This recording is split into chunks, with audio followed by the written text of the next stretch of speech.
Welcome to this chess endgame review of king, bishop, and knight versus king. At least one famous chess master has stated that you probably don't even need to learn how to checkmate with king and bishop and knight versus a lone king, as he had never had to perform that type of checkmate in his entire career. But it is well worth studying this checkmate and learning how to coordinate your bishop and knight together, which can come in handy in many different positions.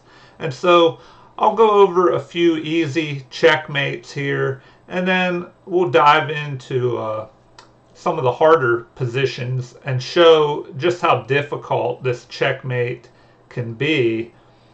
So you can decide for yourself whether you would like to learn how to perform this checkmate or just be aware of it so you know whether or not you would like to avoid this type of checkmate in your own games. Alright, so in this position it's white to move, and I'll give you a second if you haven't solved it already. See if you can figure out what white would do here in this position. And feel free to pause it if you need to. Okay, if you found the answer, I'll show the analysis here. And so we see there are multiple ways to checkmate here, but the quickest is a mate in 2. And so we just have bishop to g7, checking the king, and the king can only move here to h7, and then mate with the knight. And so the king, knight, and bishop must work together to checkmate the opponent's king. And we see also how the king was trapped in the corner that is the same color squares that the bishop is on. So that's important as well. To checkmate your opponent's king, you must drive the king into the corner that is the same color squares that your bishop is on. Alright, I'll jump into another example here, and I think it'll flash the answer up on the screen real quick. I'm trying to cover that up to give you time to figure it out for yourself if you'd like. So look away a second if I can't keep the answer from flashing up quick enough. Alright, let's see here. Problem number 2. And wait for it to load here. Alright. Okay, I tried to click on details to cover up the answer. So this one is a little harder, a checkmate in 3. So take a look at it, see if you can figure out how you would perform this. Alright, if you're ready, I will show the analysis and we'll see what white has to do here. Okay, so once again, there are multiple ways to checkmate. If you really want to try and solve these, you could pause the video and write your answers down and compare them to the computer evaluations. But here are multiple ways. There are 2 different ways to mate in 3 that the computer has showed up here. So if we check with the knight, and that drives him to the only square he can go to here, which is on h7. So he moves there, and then we follow it up with another check.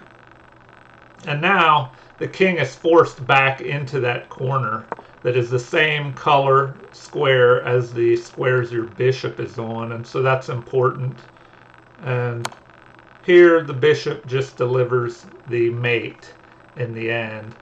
So I guess there are multiple ways to do it, but you could use the bishop to trap the king on this light square and deliver a mate with the knight, or use the knight to drive the king into the corner and use the bishop to deliver mate. So that just shows there are different ways to mate in this king, bishop, and knight endgame versus the lone king. All right, I'll go on to a third example, which will be, I believe, a mate in 4. But, there are multiple answers, so just see how you do, and you can compare to what the evaluations show.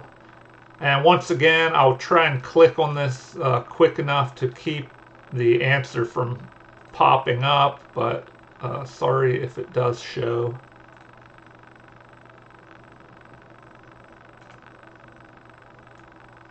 All right, so number 3 here is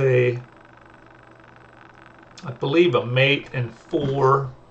And so feel free once again to pause it if you need to, and I'll jump into the answer here.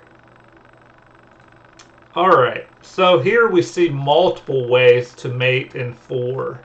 And so one example is, well, before we give the answer, we see the king once again has been driven to this corner, which is the same color square as the squares his bishop is on. And the bishop is also being used along with the king to cut off any escape of this king back towards the light squared corner.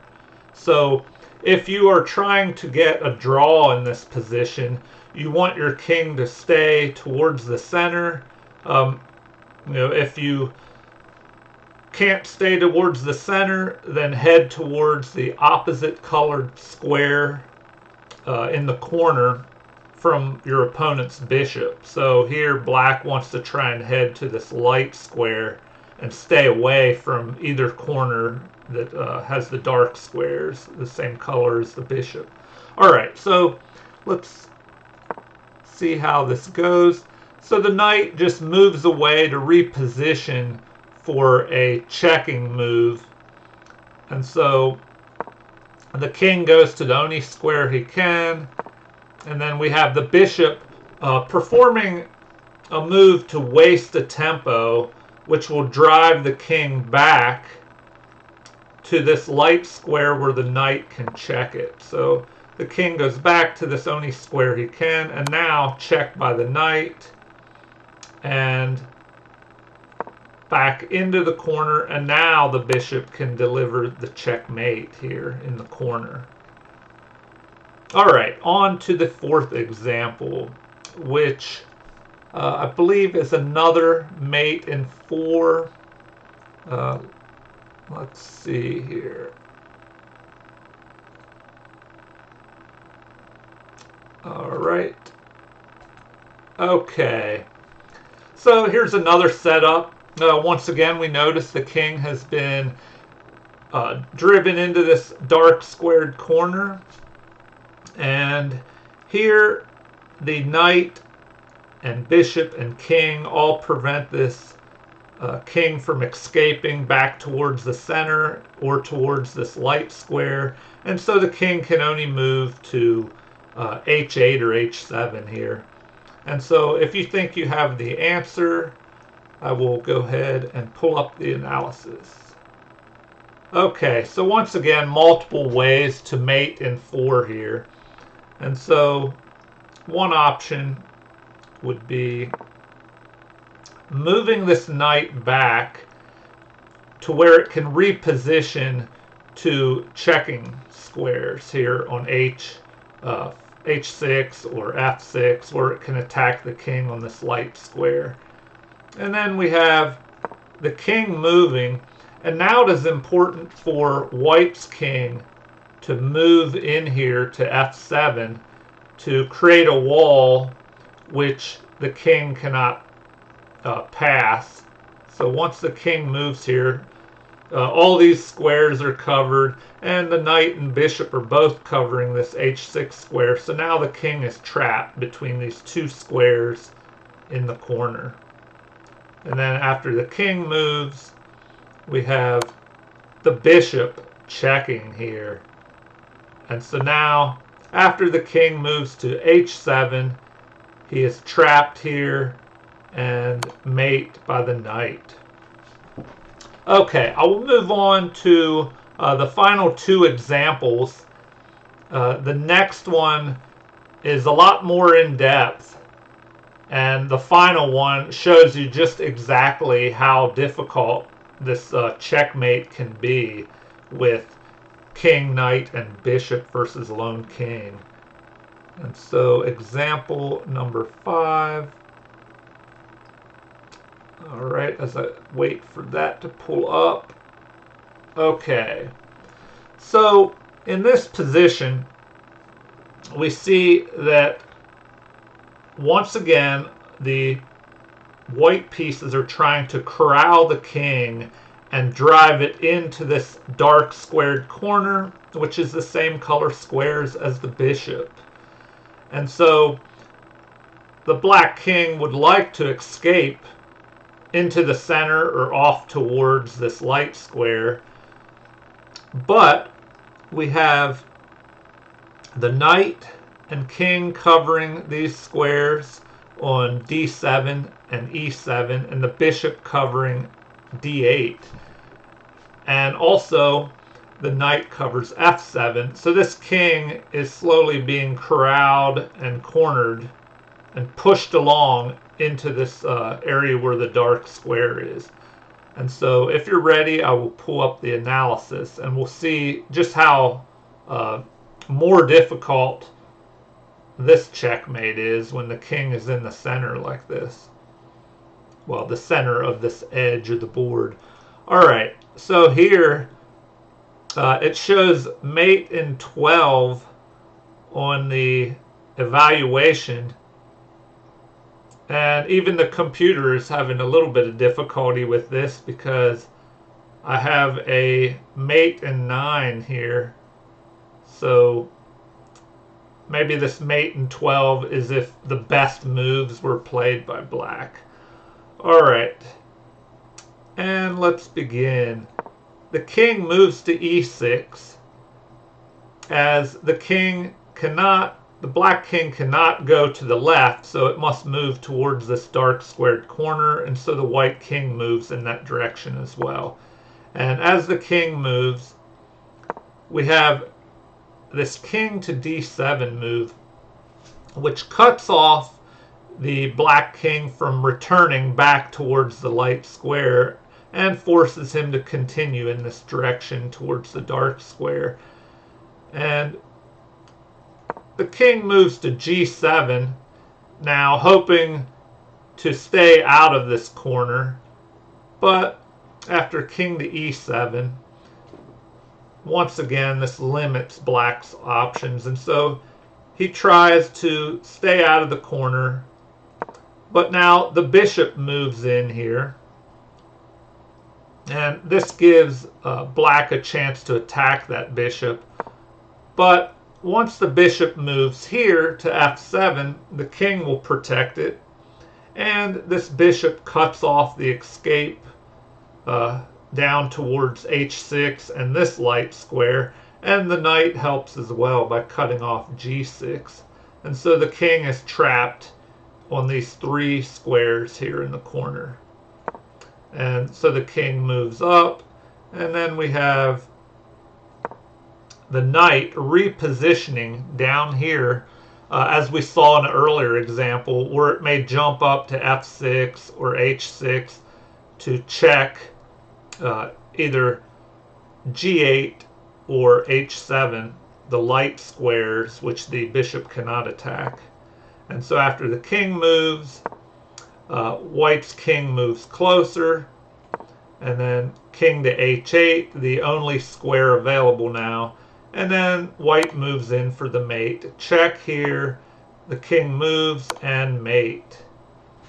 And so that was a lot more in depth, and it shows you how quickly this king, knight, and bishop versus lone king checkmate, how it can just spin out and become much more difficult if you're not careful. And I'll go on to the final example and we'll see how long this can take. So if you're defending against this and you're trying for a stalemate or a draw, you could potentially achieve a 50 move draw if white lets you escape into the center or towards the opposite colored square corner of the bishop, and then he has to corral your king and drive you back to the correct corner. You could easily end up drawing with the 50 move rule in this position. And so let's see here. We'll go to the final example.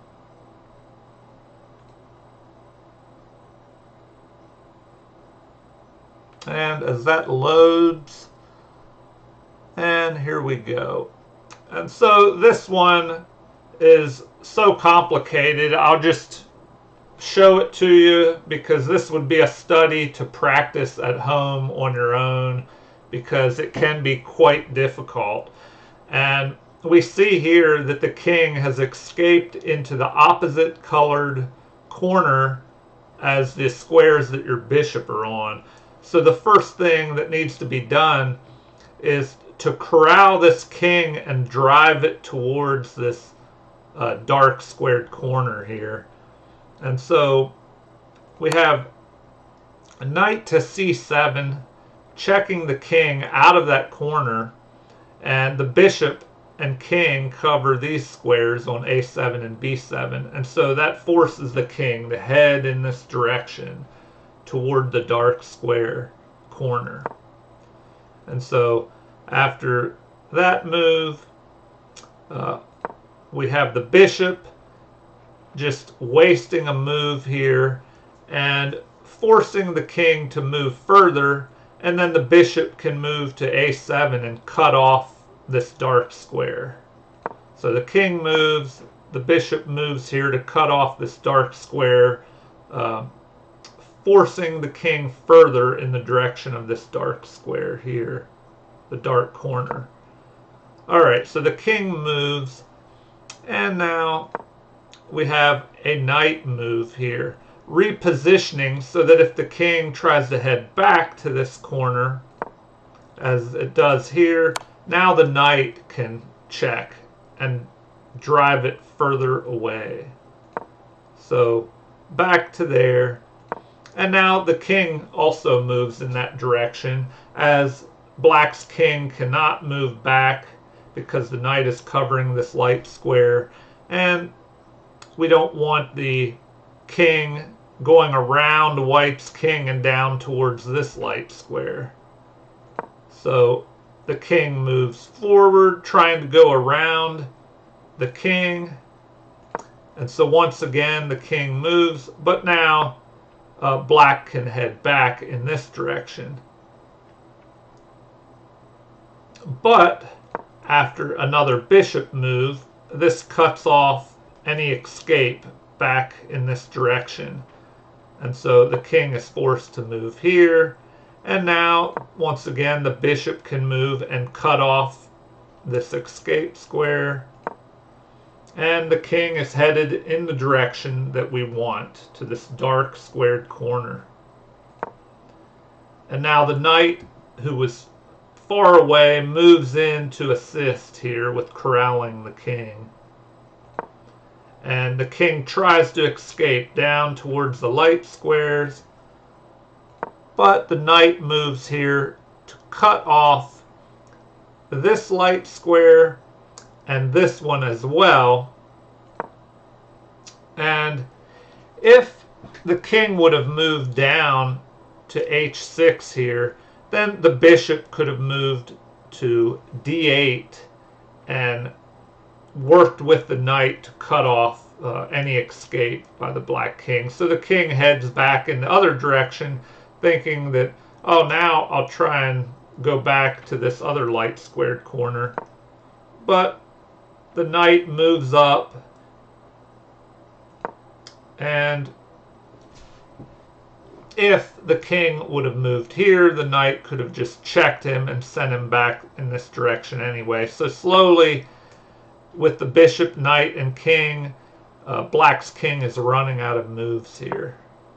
And so as he goes here, the king moves in to help cover and cut off the opponent's escape. And so he moves here to attack the knight, but the knight can just move. And so this forces the black king to move back up to the only square he can go to on h7. And then now the bishop helps cut off any escape back in this direction. And after this move, we have the bishop helping to cut off the f8 square. And now that the king can go down and attack this bishop, the knight can jump in to help protect this bishop. And if the king moves up to here, we have the white king cutting him off, and he's forced into the corner. But we have check and mate.